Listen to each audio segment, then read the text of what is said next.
Hi, welcome to Affinity Designer Sunday.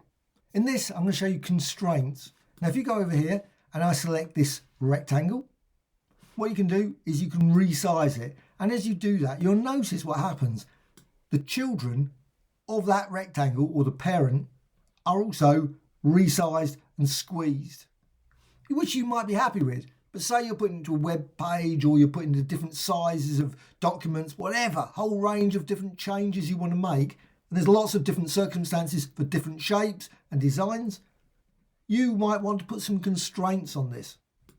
And you can do that by this, constraints, the constraints panel. And you can find that in the window menu. There's also some documentation in the help menu for Affinity Designer, and it does explain all the various settings. And I'm going to demonstrate some of these because literally there's millions of possible combinations of these constraints. Even though the panel doesn't look like it has much, doesn't give much detail, you've got no options over here, close panel. But there's a lot of functionality. So let's just select the shapes. Now these are the children. These ones I'm going to change. So I'm just going to select them. So I'm just going to select that one and that and that and that. So once you've done that, and you can select 1 or 10 or 500, you can then go over here and you can, now you can't click on this border. It's slightly confusing. You think that actually that wouldn't be there because it does sort of, you think, oh, I can click on that as well, but you can't. The only things you can click on are this, as well as these and these. So I'm just going to click there. That's the minimum option. And then if I resize this, what happens? You can see what happens. I think this is probably maybe the best one. I don't know. Depends obviously what you want to create and how your designs, the objects, etc. you want to create, where you want to send them to. I'm just going to create it like that. And you can see you've got those ones that I put the constraint on, ended up still circular. The text is still proportionally exactly the same as before, which is great. Obviously the other one, which I didn't put the constraints on, is slightly distorted. It's still fine, but it's distorted. And now I can put it back to what it was. And you can see as I do that, move that up and down, and you can see the text. Now the text does flip, it doesn't stay the same. But you can see as I do that, it's still circular. Now the next one, there's also, again, I have to select them, select that one, select that one. Now you don't have to select them all. You could, if you want to, select one and not the others. Select those, click there, and again rectangle, and this is obviously the parent, and you can see what happens this time with the maximum option. It cuts it off, it crops it. So if I go and squeeze it that way, now that one's squeezed, that ellipse, so that's squeezed, but these ones are just being cropped, which might be fine if you've got the text going up and down, but you can stretch it out, or you go the other way, and you can see what happens. It also crops at the top. Goes to a certain point and then it will crop. Unfortunately, when I drag, of course, it decides to resize it, reposition the actual artboard as well.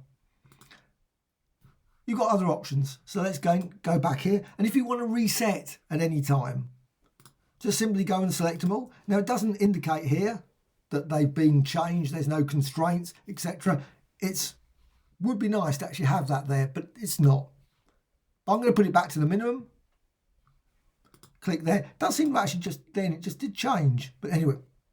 But what you've got is you've also got these as well, so you can click here. That's why I say that there's multiple options and combinations for just 3 shapes. You can have probably like infinite amount of combinations, because once you've done that, you can again go here, and you can see then it crops again in a slightly different way.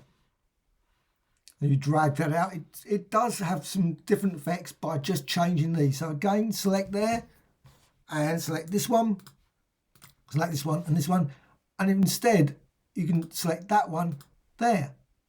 Again, resize it, and the result crops in a different way again. So literally infinite combinations, and you of course can have all of them like that. If I select that, let's just go back to that one, select that and that. Select those, you can deselect the lot, or you can select around the edge. You can select that one, or you can select that one, and you can select different ones for different ones. So this one could have a different set. And then of course, go back to the rectangle and resize it, and you can see the result of that. So again, depending on the shape, depending on where you want to send the document, the image you want to create, you may want that. And you can see the text there being cropped. Of course, the text gone off there. Also, again, you can click on these, click there, and you can actually force the text to be remaining in a particular position and the various objects go off the other way, which you may not want. So maybe click there, deselect that one and have that one on. And again, click there. And you can see the numerous combinations of ones and shapes that you can create and designs you can create using this. But also what you can do, and I'm not going to do any more on the constraints, but because literally you can combine your own ones and try out, is the result what you want for your particular shapes available. So lock children, just go up here. If you've got the actual parent selected, the rectangle, you've got this parent selected, then you can lock the children. And what happens, that means that these ones here are stuck in place. They're not going to change. So if I rescale it now, you can see what happens. Also, what I can do, I can go up here, I can convert to curves. I can also use the node tool, and I can distort this design. So I can create a design like that, or maybe drag this down the bottom like that. And nothing's scaling, nothing's resizing. And now, again, I can go with this, I can go to the rectangles. Oh, I should just go back to the curve. And again, there, you always have to go to the move tool, make certain you unlock the lock children. Otherwise, it's still going to be locked. And now you can go back here. And let's just go down these, there, that one, and that one, and that one, and that one. And you've got these options. Maybe change that one and change that one. And click there. So you're putting constraints around that way, that one, but not there. And again, exactly the same as before. Go to the move tool and resize, and you can see the result there. Suddenly that text obviously is just slightly obviously cropped off on that side, but you can still see the size of the circle is remaining the same as before. That's the default size. It's exactly the same. So just drag out there. And you can actually end up with just the text. And the circle's just completely cut off there, the T. And you literally infinite combinations. Some, of course, more useful than others. I'm just pointing that out, that you can do many other options with this. And continue this. Now, I haven't tried even. I wonder what happens then. I'm just going to do this for this with shearing. So if I go back here, and a useful panel to have, when you start, I think, and I've found, is that just go over here, select that, the snapshot, and create a snapshot of it beforehand. Because then it puts it back to as it was right at the start. So if you get yourself, you've got one set to this and constraint on the top part, and this constraint in the centre is removed, and this is set, you can get yourself thinking, well, so a quick and easy way, just have a snapshot, puts it back to what it was, unless you've got, because you might do 5 or 10 of them and you start getting undo all the way through.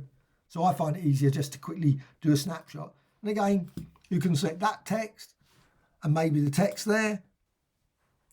Again, Command or Control, so you select just those. And you can then click there, click that one, and then again, resize it. And the result, of course, you can see there, the text is different from the circle. And you can create all kinds of variations using this. Some better than others. So again, just by selecting and then going to constraints, just try out different settings, different ways of doing it. And also, again, shearing as well.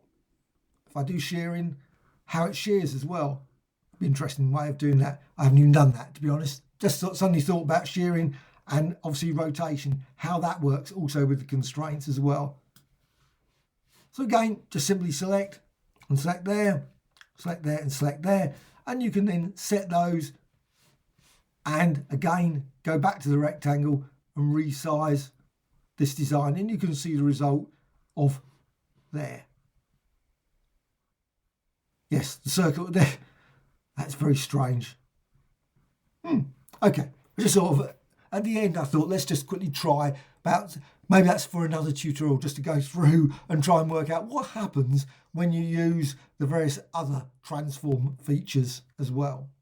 Anyway, I hope you found this tutorial of interest. If you've got any questions, how have you found this feature? Do you find it reasonably obvious? Will you have any use for it? Do you think, you know what, I will never have any use for this?